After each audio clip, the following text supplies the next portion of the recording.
In this video, I'll show you how to allow TikTok to access your camera and microphone. If you find this guide helpful, make sure to like the video and subscribe to the channel.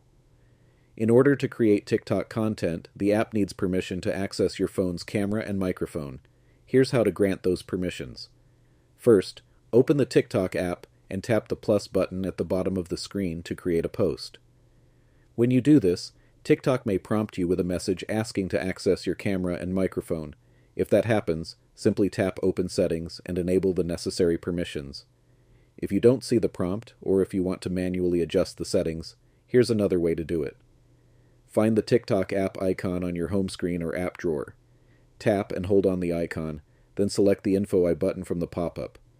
From there, go to Permissions. Under the Not Allowed section, tap on Camera, then select Allow. Do the same for microphone. Tap on it, and choose Allow. That's it. TikTok now has access to your camera and microphone so you can start recording and uploading videos. If this helped, be sure to give the video a like and subscribe for more helpful tutorials.